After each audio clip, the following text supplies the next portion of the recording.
Olá, esse é o especial Biografia. Nesse especial, a gente sai um pouco daquele formato de bate-papo entre eu e a Débora, que é o habitual do podcast Desconstrução Literária. E um de nós vem aqui passear com você pela vida e obra de um escritor da nossa língua. No episódio de hoje, eu, André Santana, vou conhecer com você a biografia do poeta, dramaturgo, jornalista, diplomata, cantor e compositor Vinícius de Moraes.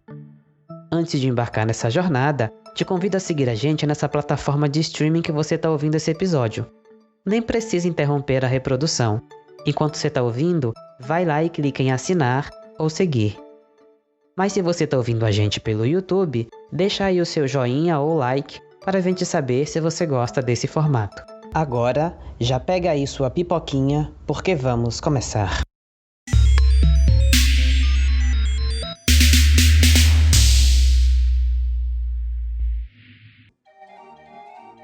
Em 1913, nasce Marcos Vinícius da Cruz de Melo Moraes, ou como nós conhecemos, Vinícius de Moraes. Ele nasce e mora na Gávea, um bairro da cidade do Rio de Janeiro. Filho de um funcionário da prefeitura da cidade, poeta e violinista amador, com uma poeta amadora, sendo ele o segundo de 4 filhos. Aos 3 anos, ele muda-se para o bairro de Botafogo e começa, alguns anos depois, a estudar na escola primária Afrânio Peixoto. Ali, no primário, ele já começa a demonstrar interesse em escrever poesias. Em 1920, ele é batizado na maçonaria a pedido do seu avô, com apenas 7 anos. Entre 1924 e 1928, ele estudou no Colégio Santo Inácio, um colégio de padres jesuítas. Nesse colégio ele começou a frequentar o coral e a montar pequenas peças de teatro. Aos 14 anos, ele forma uma banda musical com amigos, em que tocam em algumas festinhas, e também é nessa banda que Vinícius compõe suas primeiras canções. Aos 16 anos, ele começou a cursar Direito na Faculdade do Catete, que hoje é conhecida como a Faculdade Nacional do Direito da Universidade Federal do Rio de Janeiro. Nesse período, ele tornou-se amigo de um romancista chamado Otávio de Faria. Uma amizade que viria a incentivá-lo a seguir a sua vocação literária. Aos 19 anos, ele publica o seu primeiro poema, A Transfiguração da Montanha, na revista A Ordem. O poema é bíblico e revela um jovem conservador ligado à religião. Aos 20 anos, ele gradua-se em Ciências Jurídicas e Sociais e se filia ao AIB, que é a Ação Integralista Brasileira. O integralismo é um movimento nacionalista, conservador e tradicional católico, que se inspirava no fascismo italiano. Ele entra nesse grupo influenciado por Otávio de Faria. Também é nesse ano que ele publica o seu primeiro livro, O Caminho para a Distância.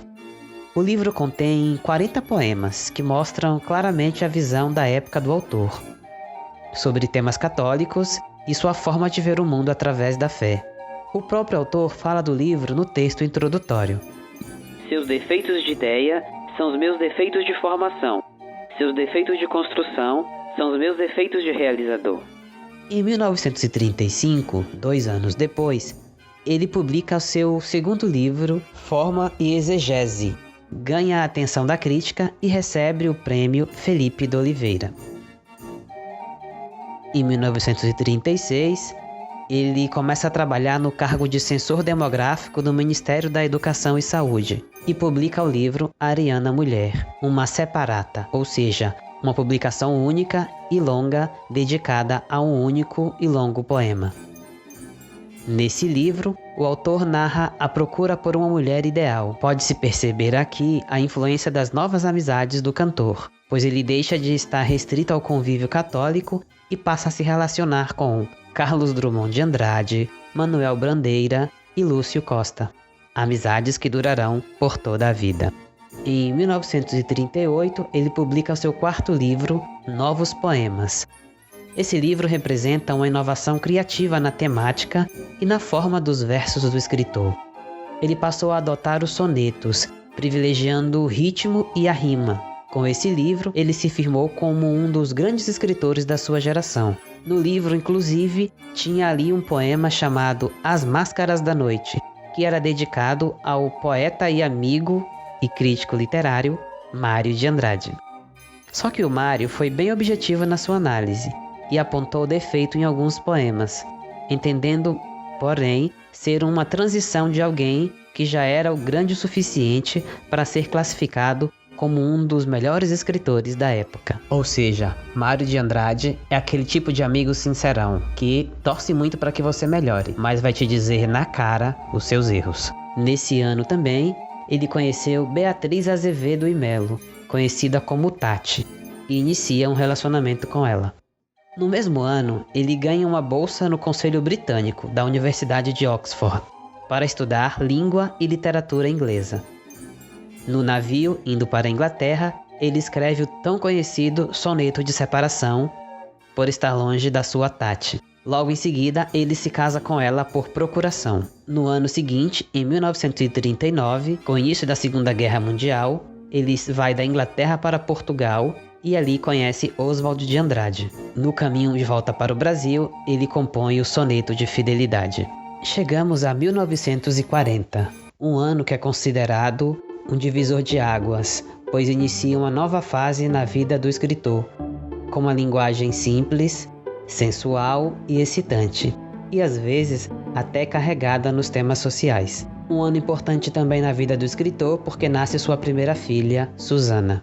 Sem emprego fixo, Vinícius trabalhou como crítico de cinema no jornal Amanhã. Também atuou no suplemento literário desse jornal, ao lado de Manuel Bandeira e Cecília Meirelles. Em 1942, ele fez um concurso do Ministério das Relações Exteriores para diplomata, mas reprovou. Nesse ano, ele amplia o seu círculo de amizades. Começa a frequentar rodas literárias no bairro da Cinelândia, domingueiras na casa de amigos em Ipanema e começa a frequentar um roteiro intelectual boêmio em bares de Ipanema e Copacabana. Nessa época, ele imprime sua marca de boêmio inveterado, de grande conquistador, fumante e apreciador de uísque.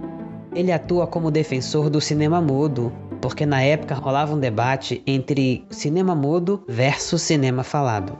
Ele começa a viajar para conhecer melhor a literatura brasileira, e a convite do então político mineiro Juscelino Kubitschek, visita Belo Horizonte, faz várias incursões pelas favelas do Rio e viaja para o Nordeste, onde ele conhece a realidade de pobreza e fome do país.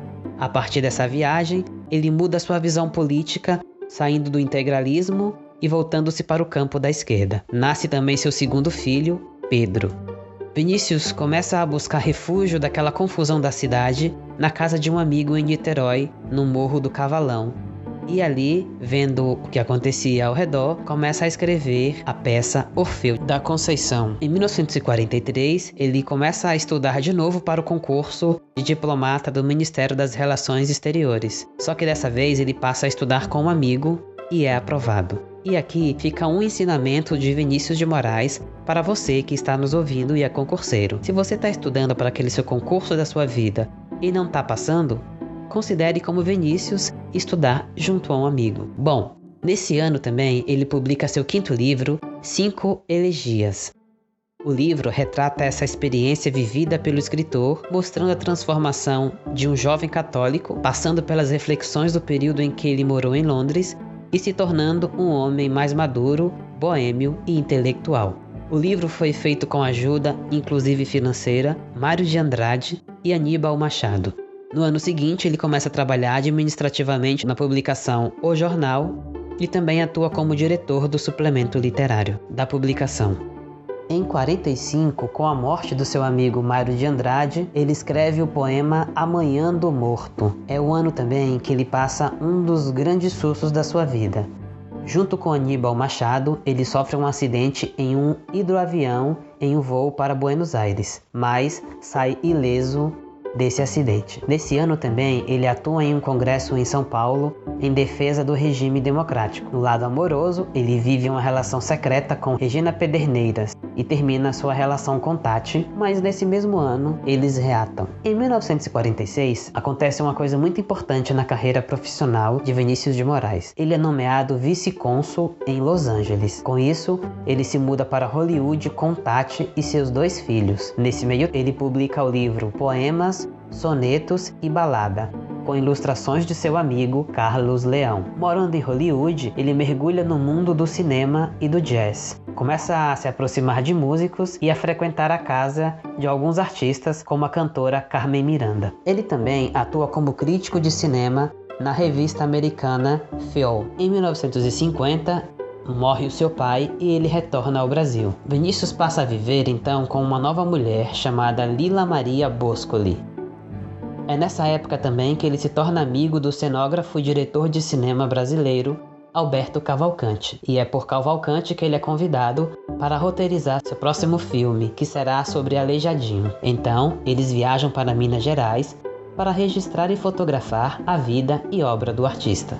Após isso, ele viaja para o Uruguai para representar o jornal Última Hora no Festival de Punta del Este. E após isso, propõe a criação do Festival de Cinema de São Paulo.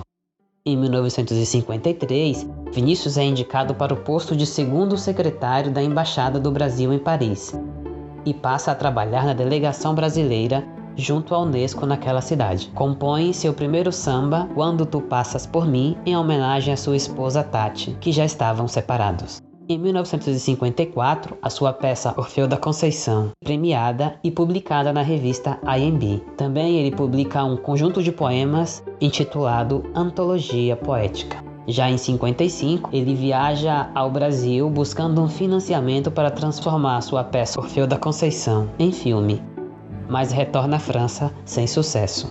Decide então iniciar os preparativos para que Orfeu da Conceição seja apresentado no seu formato original, ou seja, como peça de teatro.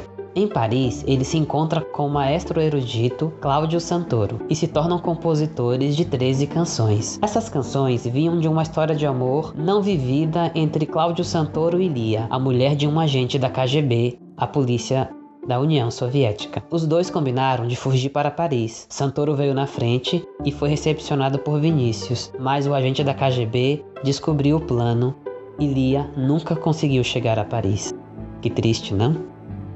Em 56, nasce mais uma filha de Vinícius, Luciana. Ele consegue então uma licença para vir ao Brasil e para assistir à encenação da sua peça Orfeu da Conceição. Enquanto isso, na França inicia-se os preparativos para o filme Orfeu Negro, baseado na sua peça de teatro. Durante a estadia dele no Brasil, ele conhece um jovem pianista com 29 anos, que vivia de vender músicas e arranjos nos inferninhos de Copacabana. Esse jovem é Tom Jobim, e juntos, em poucos dias, eles compõem toda a trilha sonora da peça Orfeu da Conceição. Em novembro, a peça estreia no Teatro Municipal do Rio de Janeiro, em uma curta temporada, de apenas 6 dias. O cenário da peça é feito por ninguém mais, ninguém menos que Oscar Niemeyer. A trilha sonora é lançada em disco. Também é publicado o poema Operário em Construção, na estreia do periódico de esquerda Para Todos. Se aqui havia alguma dúvida sobre o pensamento político de Vinícius,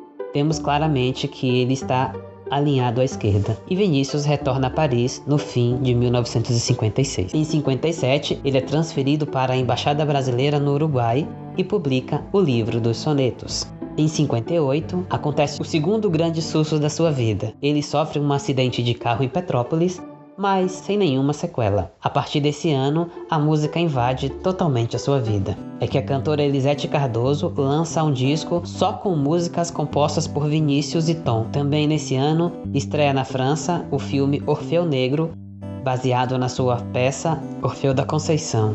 É sucesso de crítica internacional e ganha a Palma de Ouro no Festival de Cannes e o Oscar de melhor filme estrangeiro. Mas, apesar disso, Vinícius não gosta do resultado final da sua obra. Em 1960, em meio à explosão da Bossa Nova, ele retorna ao Brasil e começa a trabalhar na Secretaria de Relações Exteriores. Participa pela primeira vez de um disco como cantor em uma coletânea de Bossa Nova, cantando a faixa inédita Pela Luz dos Olhos Teus, que é uma composição exclusivamente sua. Aliás, essa música voltou a fazer muito sucesso na década de 2000, quando ela virou abertura daquela novela que eu sei que você lembra. Nesse mesmo ano, em 60, ele é convidado pelo presidente JK a passar 11 dias em Brasília ao lado de Tom Jobim, e ele compõe a Sinfonia do Cerrado. Nesse período também surge um grande clássico, eles compõem a música Água de Beber. Em 61 é lançado o disco Brasília, Sinfonia da Alvorada. Também nesse ano ele conhece Carlos Lyra e começam a compor juntos. Em 62 ele mergulha mais ainda na carreira musical. Começa a compor com Baden Powell. Eu vou pronunciar sempre aqui a lá brasileira Baden Powell. Também compõe com Pixinguinha e Ari Barroso. Faz shows ao lado de Tom Jobim e lança o livro Para Viver um Grande Amor, o primeiro em que ele mistura poesia e prosa. Em 63, ele começa a compor com os artistas da nova geração. Lança seu primeiro disco como intérprete de suas próprias canções e com Carlos Lyra ele compõe o hino da UNE, mostrando que ele estava sempre ligado ao contexto político que, na época, agitava o país, pois os planos econômicos do governo não davam certo, a população num plebiscito rejeitava o sistema parlamentarista e voltava a favor do presidencialismo, havia muitas greves e enfrentamento da polícia com a população. No meio de todo esse caos, ele acaba tendo uma nova esposa, que é a Nelita de Areu Rocha. Juntos se mudam à França, composto na delegação do Brasil na Unesco. O ano de 1964 é um ano muito obscuro na história do Brasil, pois acontece um golpe militar. Diante disso, Vinícius de Moraes retorna ao Brasil. Ele participa de uma temporada de shows com Dorival Caymmi e o quarteto em si. O show fica em cartaz por 5 meses e depois vira um disco, que aliás eu adoro. Em 65, começa a era dos festivais da música no Brasil, e logo no primeiro deles, 2 músicas de Vinícius acabam sendo as finalistas. O segundo lugar vai para a Valsa do Amor Que Não Vem, interpretada por Elisete Cardoso, e no primeiro lugar, Arrastão, interpretada por ninguém menos que Elis Regina. Ele passa parte do ano em Paris para produzir o roteiro do filme Arrastão, que viraria um longa-metragem. Mas ele começa a tentar em discordância com a produção e retira-se do projeto, não autorizando o uso de suas músicas. Vinícius então começa a trabalhar no roteiro do filme Garota de Ipanema. Em 66 é lançado o disco Afro Samba, que é um disco composto em parceria com Baden Powell, que traz a mistura do violão com o candomblé da Bahia. Aliás, que puta disco, hein? Deixo aí essa recomendação, se você não conhece, assim que terminar esse episódio aqui, corre lá e ouve o disco Afro Samba. Você vai se apaixonar. Ele participa de um show ao lado de Gilberto Gil e Maria Bethânia, e começa a trabalhar com os novos artistas que posteriormente viria a proclamar a Tropicália. Publica também o livro Para uma Menina, uma Flor, que reúne crônicas publicadas em jornal entre os anos de 1941 e 1966. Bastante coisa, hein? Em 67, ele começa a estreitar laços com o estado de Minas Gerais, pois passa a frequentar mais aquele estado, principalmente indo mais à cidade de Ouro Preto para estudar um festival de arte realizado na cidade. É nesse mesmo ano que, depois de 2 anos de filmagens, lança-se o filme Garota de Ipanema, com músicas exclusivas de Vinícius, Tom Jobim e Chico Buarque, ou seja, só a nata do leite. Mas diferente do sucesso da música, o filme não tem um grande êxito assim. Ele lança mais um disco com composições feitas em parcerias com Baden Powell. O ano de 1968 é um ano de altos e baixos na vida de Vinícius. Vou te mostrar. Baixo, morre a sua mãe. Alto, ele sai em turnê em Portugal, em shows com Nara Leão e Chico Buarque. Baixo, é publicado no Brasil o Ato Institucional 5, um instrumento mais repressor da ditadura militar no Brasil. Nesse ato, ele é afastado compulsoriamente das funções diplomáticas. A justificativa é que ele tinha um estilo de vida muito boêmio, mas a gente sabe que na realidade o motivo era a questão ideológica, né? Outro alto, é publicado o livro O Mergulhador, que é um livro de poemas e fotos em parceria com seu filho Pedro. Já em 69, ele é exonerado do Itamaraty pelo então presidente Costa e Silva, por não ser alinhado ao governo ditatorial. Tá vendo aqui? Não era só a questão da vida boêmia. Então, Muito incomodado com isso, ele intensifica sua agenda de shows em Salvador, Buenos Aires, Montevidéu e Lisboa. Se encontra com Chico Buarque no seu exílio na Itália, conhece seu futuro parceiro, Toquinho. Nesse ano também, ele troca de mulher, passando a viver com Cristina Gurjão. Em 1970, nasce a sua filha Maria, e ele começa a compor com Toquinho. Juntos começam a fazer shows pelo Brasil e também em Buenos Aires. Para essa turnê se juntam Chico Buarque e Maria Creuza. Não só nesse ano de 70, mas nos próximos anos. E dessas turnês eram extraídos discos, inclusive tem um disco que eu adoro, gravado aqui em Buenos Aires. Ele faz muito sucesso com o público universitário. E na Argentina, seu sucesso foi tão grande que tinha uma teoria da conspiração chamada Plano Macumba, em que dizia-se que Vinícius de Moraes, Maria Creuza, Roberto Carlos e Aldemar Dutra tinham um plano secreto de dominar o cenário cultural argentino. Vocês estão vendo como os conspiracionistas enchem o saco das pessoas desde sempre?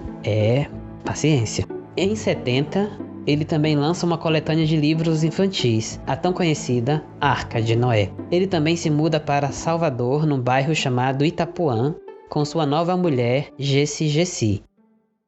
Em 1972, Vinícius começa a se aproximar mais do candomblé, graças à sua esposa Gessi. Nos próximos anos, ele começa a trabalhar junto com Toquinho em trilhas sonoras de novela. Primeiro, O Bem Amado, da Rede Globo, e depois, também da Rede Globo, Fogo sobre Terra. Com Edu Lobo, ele começa a trabalhar o musical Deus lhe pague, e começa a morar com Marta Rodrigues Santamaria, mudando outra vez de mulher. Fica dividido entre moradias em São Paulo e Buenos Aires. Em 77, ele fica 7 meses em cartaz no Canecão, no Rio de Janeiro, com Tom Jobim, Miúcha e Toquinho. Esse show se tornou um dos discos mais significativos da história da música brasileira. Se você ainda não ouviu, você está perdendo muita coisa. Corre lá. Depois, a turnê teve temporadas em São Paulo e outros países. Em 78, é lançado o livro Falso Mendigo, com xilogravura de Luiz Ventura. O livro sai somente com 200 exemplares. Item raro de colecionador, hein? Também é lançado o livro Amor Total e o documentário Vinícius, um rapaz de família, dirigido por sua filha, Suzana Moraes. Ele passa a morar com uma nova mulher chamada Gilda de Queiroz Cardoso. Em 79, ele comemora sua parceria com Toquinho com o disco 10 anos de Toquinho e Vinícius. Conhece também o líder sindical Luiz Inácio Lula da Silva, que o convida a ler seus poemas nas assembleias do Sindicato dos Metalúrgicos do ABC Paulista. É aclamado ao ler o tão conhecido O Operário em Construção. Voltando da Europa nesse ano, ele sofre um derrame em decorrência da diabetes. Em 1980, mesmo com a saúde fragilizada, Vinícius grava com Toquinho o disco Um Pouco de Ilusão. Lamentavelmente, ele vem nesse mesmo ano morrer em casa, ao lado de Toquinho, planejando os últimos detalhes para o disco Arca de Noé 2, que foi lançado em 1981. Em 1998, finalmente ele foi anistiado pós-mortem pela Justiça. Em 2003, é lançado na internet a página oficial de Vinícius de Moraes, com a sua vida e a sua obra. Em 2005, a versão em inglês da música Garota de Ipanema, The Girl from Ipanema, foi escolhida como uma das 50 grandes obras musicais da humanidade pela Biblioteca do Congresso Americano. Só finalmente em 2010 foi que a Câmara dos Deputados concedeu a Vinícius uma promoção póstuma. Elevou ele a ministro de primeira classe, que é o cargo mais alto da carreira diplomática, equivalente a embaixador. Em 2011, para terminar a narrativa dessa história, ele recebe uma homenagem da escola de samba Império Serrano, que falou sobre ele com um enredo: A Bênção, Vinícius. Geralmente no Desconstrução Literária, a gente sempre deixa a referência visual dos episódios no nosso blog. Dessa vez vou fazer um pouco diferente. Vou te sugerir o site oficial do Vinícius de Moraes, www.viniciusdemorais.com.br. Lá você vai ver várias fotos e vários arquivos em áudio e vídeo da vida do escritor. O link estará na descrição do nosso episódio. E assim terminamos a narrativa passeando pela obra e vida do escritor Vinícius de Moraes. Gostou? Quer ver aqui o seu escritor favorito? Então escreve pra gente no desconstruçãoliterária@gmail.com. Quem sabe a próxima edição do especial Biografia pode ser seu pedido. Se você não conhece o formato tradicional do podcast Desconstrução Literária, te convido a ouvir nossos episódios anteriores. E aproveita, segue a gente nas redes sociais, @Desconstrução Literária no Instagram e no Facebook. Um grande beijo e até a próxima edição.